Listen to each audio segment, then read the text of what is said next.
Hey, it's Mel. I hope you're doing well and welcome back to my channel. If you're new, it's lovely to have you here. This is part 2 of the 3-part mini-series of the life and death of Princess Diana. If you haven't seen part 1, go and watch that first before watching this video, just so everything makes sense.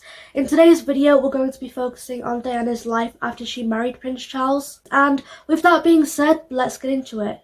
Diana and Charles dated each other for 6 months, but most of their relationship took place over the phone.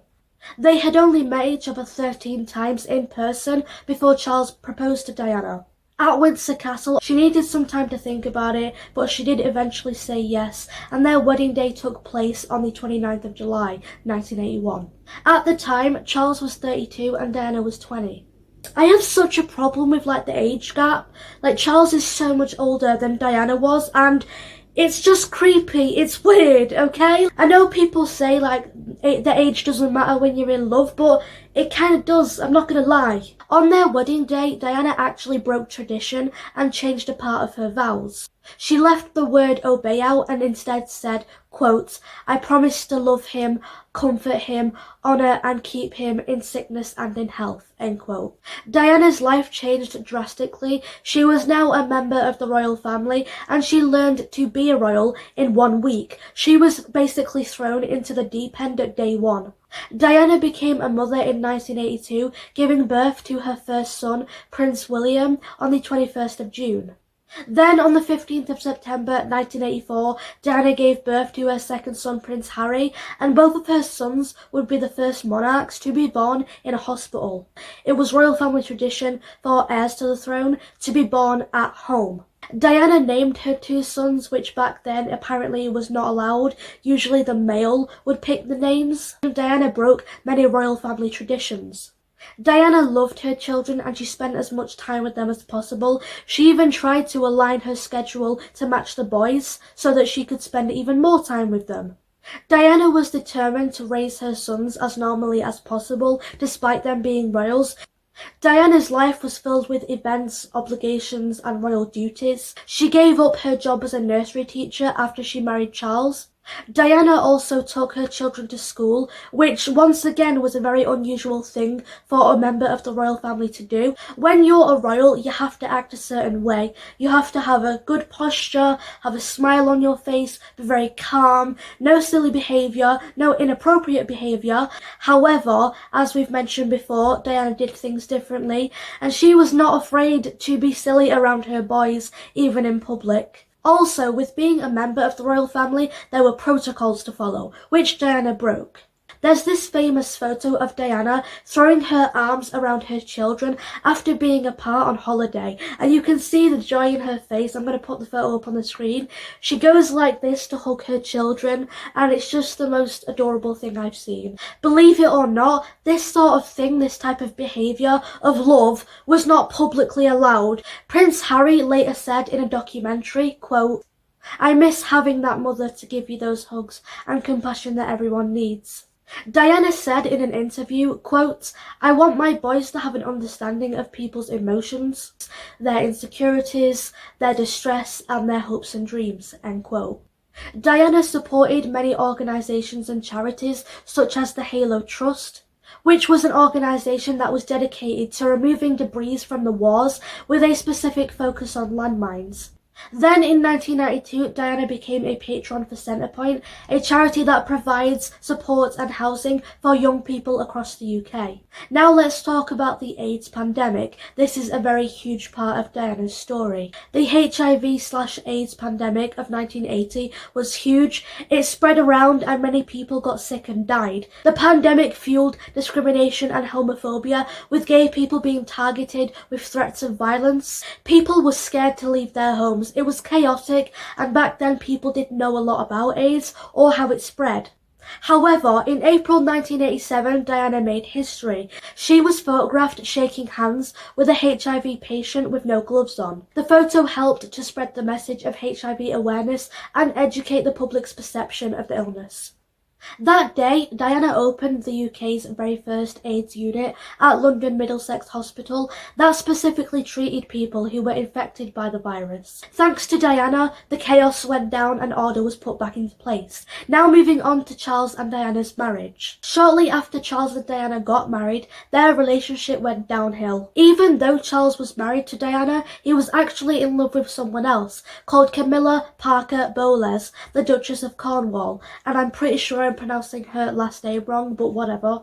There was always a lot of tension between Camilla and Diana. You're probably asking yourself, okay, if Charles was in love with Camilla, then why did he marry Diana? Fuck knows. Though there was a lot of pressure put onto Charles as he was getting older to pick someone, get married, and start making heirs to the throne. For whatever reason, despite Charles being in love with Camilla, he decided that Diana was a good fit and he married her. Not out of love, but for his country. On the day that Charles and Diana announced their engagement, during an interview, a man asked Charles if he loved Diana, and Charles said this, quote, "Yes, of course I do, whatever love means," end quote.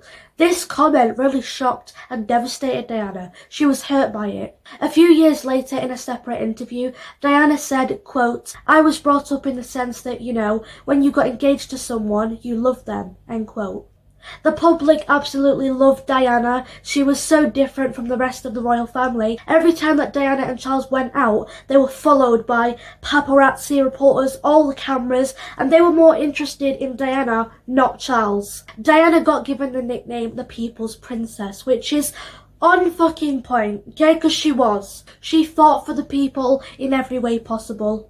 But because Diana did things differently, she was actually pissing off the royal family. They were getting annoyed. On top of that, Diana's marriage was falling apart. Charles showed no affection towards Diana and her life got harder. She found it difficult to be a royal. There was all these rules and protocols, and you needed to ask permission before you went anywhere. Diana suffered from an eating disorder called bulimia, and it would make her feel worthless, and in some cases she would physically hurt herself. In multiple interviews in 1992, Diana openly spoke about her mental health, and she encouraged others to get help as well. Diana's honesty in these interviews helped chip away at the stigma surrounding mental health. Going back to Diana's marriage, she soon found out that Charles had reconnected with Camilla, and this really hurt Diana. And she later said in an interview, quote, "My husband made me feel so inadequate in every way possible," end quote. Diana felt alone, and this led her to have an affair of her own with a man called James Hewitt, who was a military man and got with Diana 18 months before Prince Harry was born. It was clear that Diana and Charles were happier being apart and being with other people. So they decided to separate, and they announced this in 1992. Then in 1995, Diana did an exclusive interview for the BBC. This was a very big deal. In this interview, Diana openly spoke about her marriage to Charles, the loneliness she felt, and the affairs they both had. Here's what she had to say. "I'd like to be a queen of people's hearts, but I don't see myself being queen of this country. I don't think many people would want me to be queen, actually. When I say people, I mean the establishment I'm married into, because they've decided I'm a non-starter. Because I do things differently, I don't go by a rule book. Because I lead from the heart, not the head, and albeit that's got me into trouble in my work, and I understand that. But someone's got to go out there and love people and show it," end quote. The royal family saw Diana as a destructive person and as a threat. Like I said before, in this special interview, Diana spoke openly about her marriage to Charles and the loneliness she felt. Diana was very depressed and she would try and talk to Charles, but he would not listen. One day, Diana was crying and she looked for Charles to comfort. She tried to talk to him, but he would not listen and claimed that she was just, quote, crying wolf. He said, quote, "I'm not going to listen, you're always doing this to me," end quote. Because Diana suffered with mental health and her eating disorder, every single time that Charles would shut her down, she would hurt herself. Now, this special interview really hurt Charles's reputation and the royal family. They were all pissed off. 1 month after the interview aired, the Queen actually advised Diana and Charles to get a divorce, and they did in August of 1996. In the terms of the divorce, Diana actually lost her title as a royal, and this really hurt her. Eventually Diana moved on and Charles went back to Camilla and they got married on the 9th of April 2005. Charles and Camilla are still together and the Queen does not like Camilla. In the summer of 1997, Diana began dating a man called Dodi Fayed, who was a film producer and the son of an Egyptian billionaire.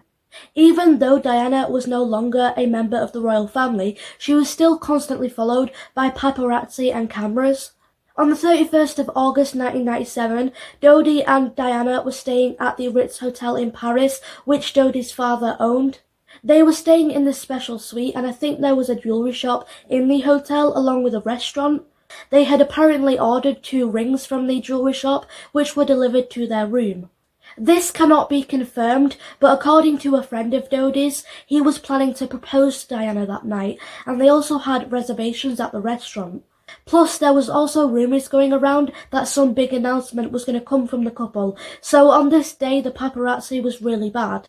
Everywhere the couple tried to go, they were harassed by reporters. That night, Dodi and Diana tried to go to dinner, but they were unable to because of the huge group of paparazzi outside the hotel. So they decided to have their dinner at the hotel's restaurant instead. However, Dodi actually believed that some of the people in the restaurant were paparazzi in disguise, so they ended up having dinner in their hotel suite. Then just before midnight, the couple decided to go back to Dodi's apartment from the hotel. However, they didn't manage to make it out of the front entrance because they were constantly harassed by reporters. At this point, Diana was absolutely sick of being followed around and harassed by reporters and the paparazzi. The couple came up with a plan to lose the paparazzi. They were going to have Diana's security team wait outside the front of the hotel to make it look like she was going to leave. Meanwhile, the Ritz Hotel's head of security, Henry Ray Paul, would drive the couple to Dodi's apartment from the hotel's back entrance. One of Diana's bodyguards, called Trevor Rees-Jones, refused to let Diana go without security, so he came along and sat in the passenger seat while Dodi and Diana were sat in the back. The group left the hotel shortly after midnight, but some of the paparazzi actually caught wind of their plan and followed them. Soon something tragic would happen that changed the lives of many, an incident that will never be forgotten. I'm going to leave it there. Part 3 is coming out very soon. Hope you're looking forward to that. As always, thanks for watching. Take care. Bye.